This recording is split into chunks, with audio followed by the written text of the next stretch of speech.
Welcome to another episode of InRange. I'm coming to you today with a review that has been asked for extensively.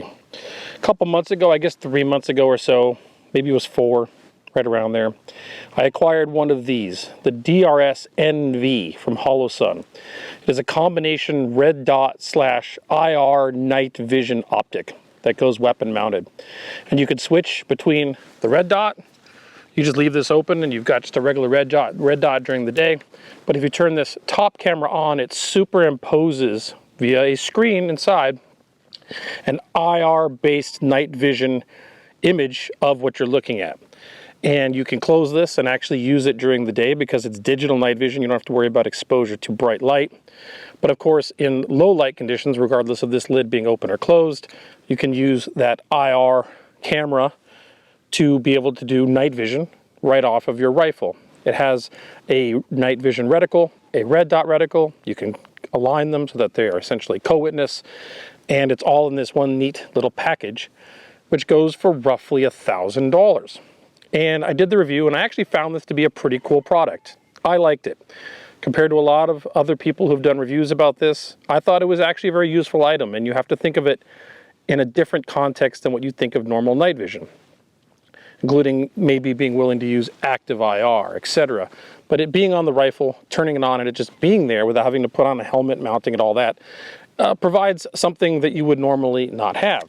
But in that review, I would say 90% of the comments, it felt like 90% of the comments were, we don't care about the night vision unit. Tell us about the thermal.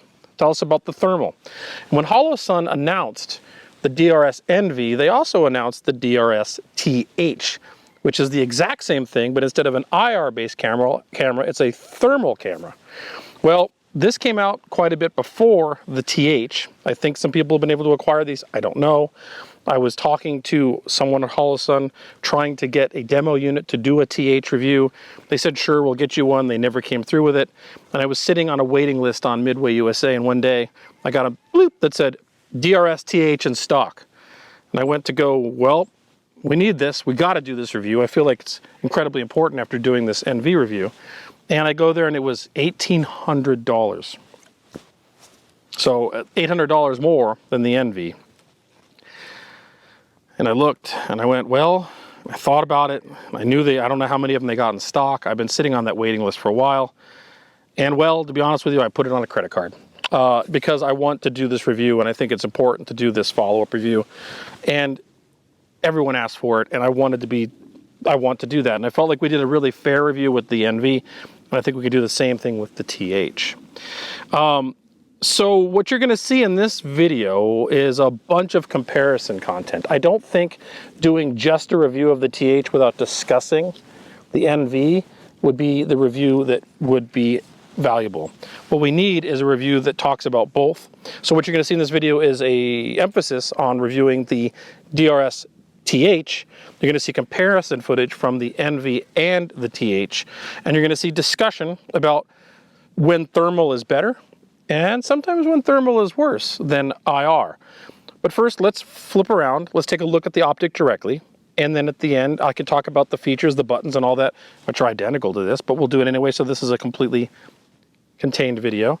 And then we'll go do some shooting, and then we'll come back and have a discussion about how to go. What do we think? Which one do you want?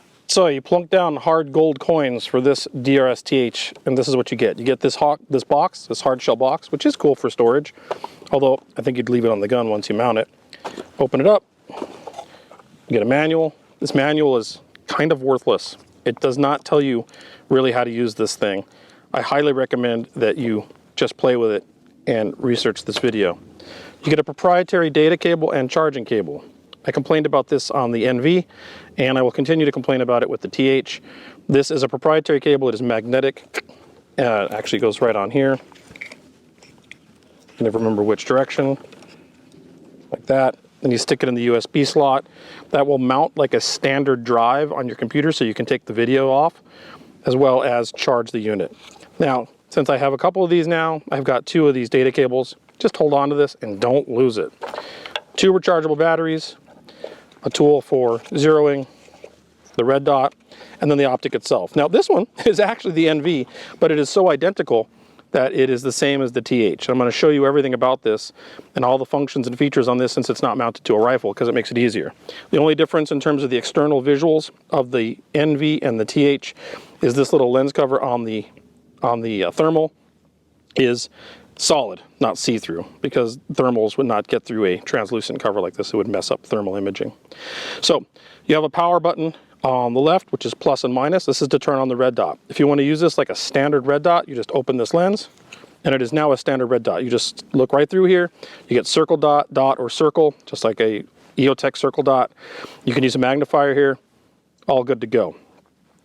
And if you want to, and at night, if you want to use the thermal, you would double tap this power button here, and it'll turn on thermals. Once it's turned on the thermals, it will overlay an image on a screen inside here, and you can still see your red dot should you want to see it, but you can also have a thermal reticle if you want it. You can also just close this at that point because you're no longer looking through this anymore. You're looking through the thermal camera. However, in dark conditions, if you leave this open and you decide to switch to white light, you'd want to leave that open because you'd want to stare through this or look through the optic to see the white light with the red dot superimposed on it, because when you blow the white light downrange, you're going to lose your ability to see the thermal camera screen.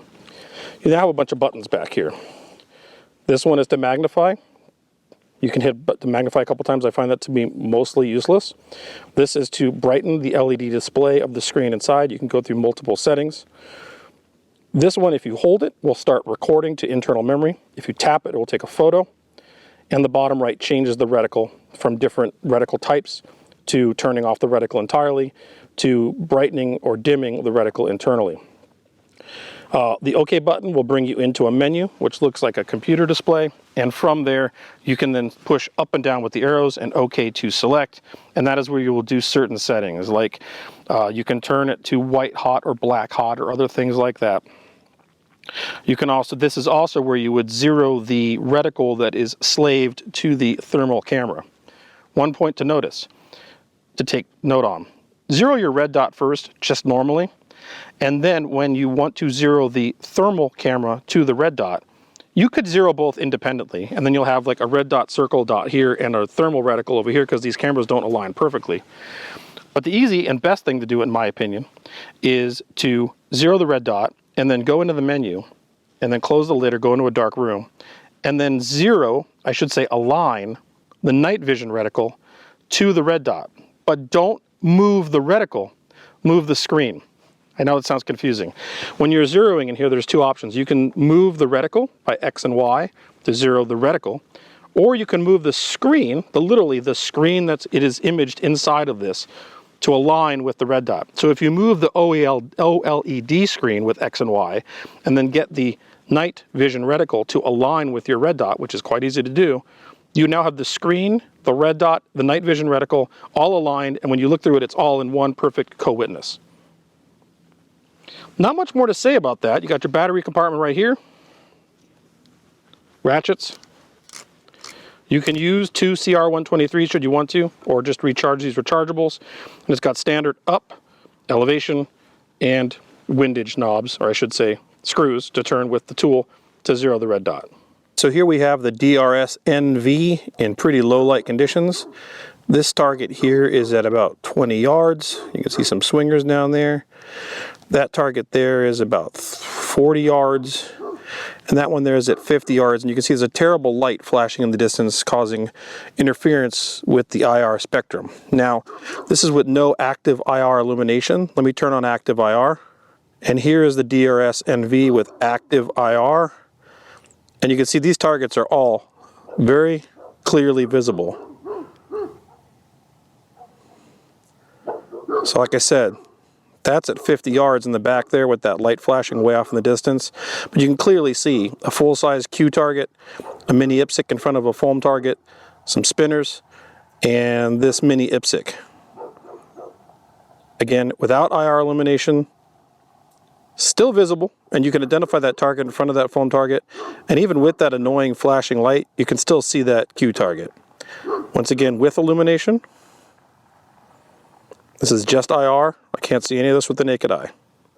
All right, let's switch to the DRS-TH, the thermal. Okay, so here's the exact target presentation, again with the DRS-TH. And you can see when the steel targets are contrasting in terms of temperature against the background behind it, you can see them pretty well. So there's that 50-yard target right there. You can see it actually quite clearly. And you can see this closer target and these spinners very easily. But you'll notice that the target in front of that foam block is completely gone. In fact, well, I mean, you can sort of see it, but not really. And that's because the contrast is gone. Now, this is where thermal doesn't necessarily do better than IR. Because with IR, I could see that because I'm not dealing with temperature contrast, I'm dealing with visual contrast in the IR spectrum, and I could blast IR light to get more illumination. So with thermal, if I can't see something, I'm not going to know it's there, and there's nothing I can do to increase that situation by throwing out IR light, because I can't change the temperature differential between what I'm looking at in front and behind it with any sort of active illumination from here. So in many instances, this is better, right? Look, these are very clear in this instance, and that 50-yard target's very clear right there. But that target in the middle is all but gone, and chances are if I was scrolling looking for things, not knowing that was there, I would totally miss it. And this is where thermal is better and worse all at the same time. Now, you'll notice that, of course, that light off in the distance that was causing us issues with the night vision unit is not, because we're not in the IR spectrum with this. But I think this is a very clear indication of where thermal succeeds and IR succeeds. And with thermal, it would be hard to identify. If that was a person out there, it would be very hard to identify what that person was. It's just a person-like shaped object. If I was using IR, because it acts like we normally see with regular visible light, except in the IR spectrum, identifying things like uniform, face, etc. would be easy. Instead, I would just know that there is something there with a thermal signature that's moving, or that's different from the background, and therefore know that it's a person, with this unit at least, but not necessarily what person.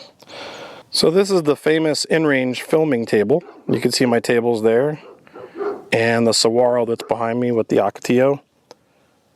And you can see a house off in the distance. This is all in thermal.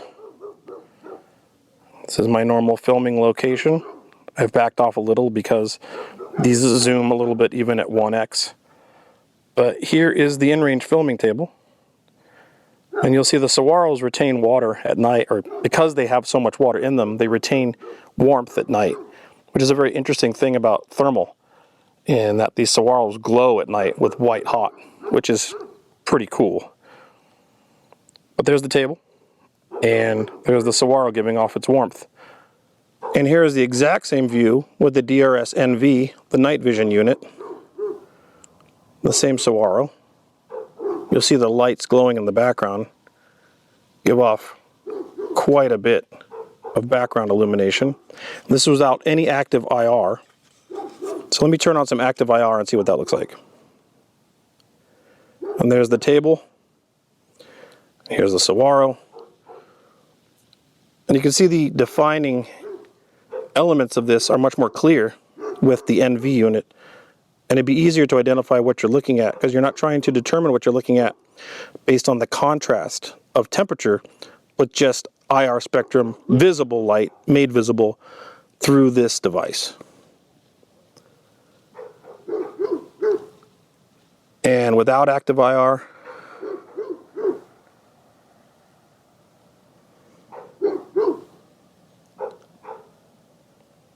and there's the table again.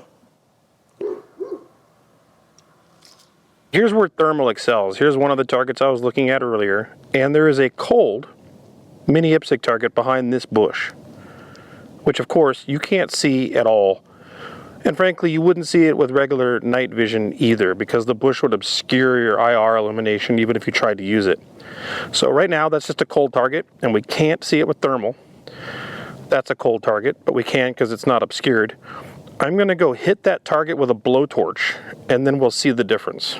Okay, I just hit that target. You can see here's the one I was showing you earlier that's cold. And I just hit that target with the blowtorch. And you can now see if that was a person or something that was generating heat, like that target is now. This one's not, but it's not obscured. This one is directly and completely behind the bush. And because it's now hot, it is showing through the bush white hot, and I can see something that I would not be able to see either with visible light or active IR. So here's where thermal shines. So if someone's hiding behind a bush or something that would otherwise obscure any form of visible light or IR made visible, I can see them. It's like magic. All right, believe it or not, we're now looking into the inside of my dark storage container, and this is with the DRS-NV, and there is no light in there to amplify at all. In fact, you can't see anything. So let me turn on my IR illumination, and here we are. Now we can see inside of this storage container. Chair, reloading table, lamp, and you can see just fine inside of this a completely black shipping container if I turn on active IR. To the naked eye, this is complete darkness. These are foam pads to make it to dampen sound and echo when I record in there with my microphone. And you can see all that very clearly once I turn on active IR. Now let's try that with the thermal unit, the DRS-TH. Oh, here we are. This is the DRS-TH using thermal spectrum and no active illumination, of course, because that would be impossible. And you can see this is actually working quite well. The temperature differential of objects in here make things visible. Clearly that table is retaining warmth from earlier in the day. And you can see that's a chair. You can see my reloading bench. You can see the lamp there. You can see the difference in temperature of the foam versus the metal. The metal's cold because it's night and the foam hasn't cooled off to the same degree. And I have to say this is quite impressive because this, to the naked eye, is completely black. You can't see anything. And the DRS-TH could not see, the DRS-NV could not see anything without active IR from my IR illumination. Without any illumination at all, this DRS-TH is doing quite well, and if there was a person in there, of course, emanating warmth, they would be quite clear. So it looks like more of a mess than it really is, guys. It's just the way it looks through this scope. But yeah, so this is complete darkness, and this is doing an exceptional job. So this is 10 yards away in a nearly pitch black house. I could barely see to move around. It's interesting to note that the NV unit can still see the items behind me in the room that I'm in, and the thermal only sees me. It's like I took precedence in the thermal image, and the things behind me just were black. But you can see that it is much easier to see who I am with the night vision unit than with the thermal, and this is only 10 yards away. Okay, this target's at about 50 yards. It is night, but the ground is still hot from the desert sun beating on it all day, and the steel therefore shows up as black and cold. It's neat to see that you can actually see the heat of the bullet impacts striking the target, and those impacts are very clear under the thermal. Another huge advantage of thermal over night vision, or IR, I should say, is that thermal will cut right through any sort of smoke or dust obstructions in the way. Just like in the footage I showed here, where you could see the hot target behind the bush, if you have smoke coming out of your muzzle, even from modern ammunition, small amounts, with active IR illumination, it will absolutely light up the smoke in front of you, and you can't see through it to the target downrange, and can be a real problem with night vision based on IR. Thermal cuts right through that, and you have no such thing or concern whatsoever. I think that was a very thorough review of any possible situation in which you'd want to use either of these units, whether the IR-based NV or the thermal. And I gotta say, I am actually quite surprised, personally, at how great and well the TH performed. In just a few tiny instances, one in which you saw where the target was in front of another object that was similar temperature and you couldn't see it whatsoever, and the fact that it was very difficult to discern a person's face and recognize someone under thermal versus under IR, the TH did outperform the NV in every other possible way. The ability to see in low light conditions, the best example of that was when I looked into my very dark, no light shipping container, and this couldn't see anything without active IR, and the thermal lit up and worked great. In fact, you can see what was in there. There's a box. There's a fake World War II German grenade. There's a chair. There's my reloading bench. It was all very visible. With a reticle there if you needed to shoot, of course. In those instances, those few instances in which using it for facial recognition or sometimes when a target is difficult to see, the IR will give you more contrast because you can always blast more IR light out into the world and get more illumination and make this work better. If the thermal is not cutting it, it just isn't going to cut it. It won't work at all. There's nothing you can do to enhance what's going on downrange. With the IR, you can shoot a beam of IR light. With thermal, you're just out of luck. However, at least in these desert conditions, this thing rocked. It kicked butt. Now, did it kick $1,800 worth of butt? I don't know. That's got to be up to you to decide. And are some of the features of the IR necessary for what you would want in a similar thing? Keep in mind, while this is $800 or more less, you're also going to want to augment it with some good IR accessories, such as a laser to aim with if you wanted to, or at least good illumination. This is a Z-Bolt dual head, and you're going to spend a minimum of like $400 on. You can spend less, but let's say $300 to $400 for a decent IR illuminator, one that's worthwhile that can actually reach out with good candelas.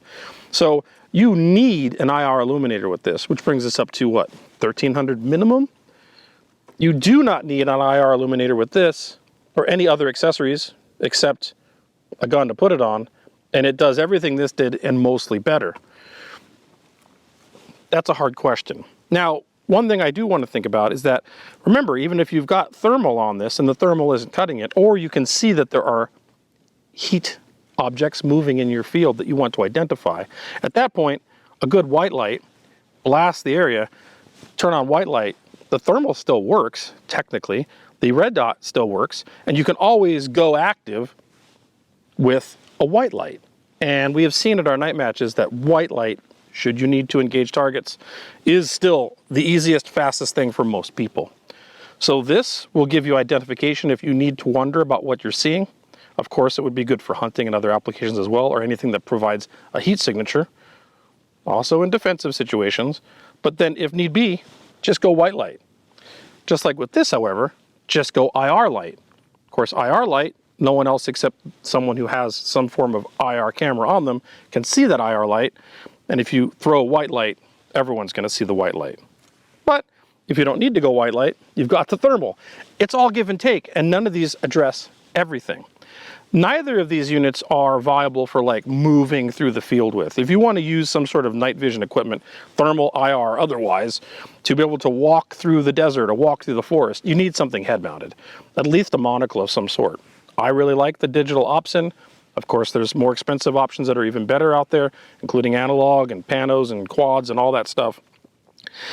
Because you're not going to walk around with the gun in front of you and like use that to see. As well as between both of these, the field of view is not sufficient to be able to use it as a navigational tool. That's another instance though. With IR, you can frequently tell what something is in front of you. And with thermal, sometimes it's just a black shape or a white shape or something in between. So it would be easier to fall in a hole with thermal than it would with IR. Although either one of them could lead you astray. In summary, this is great. I love the DRS-NV. I will still want to use it. The DRS-TH definitely is a better piece of equipment with more functionality and more ability than the NV. You can't augment the TH should you need to in the worst situations, and you can do that with the NV. But to be able to augment the NV's performance, you need to buy accessories, which then starts bringing the price of this up to the price of that. Up to you what you think. If you were to press me hard and say, which one should I buy? I can only buy one of them. I'm only going to buy one of them. I'd say save up and get the TH. But I don't think the DRS-NV should be taken off the table. Hopefully you enjoyed this review. This was a very thorough endeavor. I hope that you saw that I put every effort into thinking about what I wanted to demonstrate and the differences between these two units. And I wanted to review the TH, but I felt that it had to be compared to the NV for you to get the full comparison and really get a review of the TH that it deserved, but at the same time, make you consider what's going on with the NV. I will link to the NV video in this as well if you want to watch that. One thing I do have to say is this channel is completely proactively demonetized. I turned the monetization off on this channel. I'm able to run this channel via direct support from viewers like you. And that's been going on now for essentially 10 years via patreon.com/InRangeTV.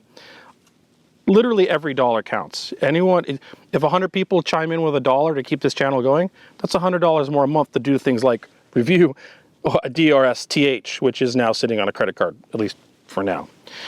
If you already are, thank you so much for keeping this channel alive. If you consider it, please do. Patreon.com/InRangeTV. If you can't, I understand. The other thing you do is subscribe, hit the bell. Don't know what that'll do. We get shadow banned all the time. But be a human algorithm for us and share this video on forums with your friends, with people you think would find this content to be interesting, because the YouTube algorithm doesn't do it for us. Thanks for watching. Stay tuned for more.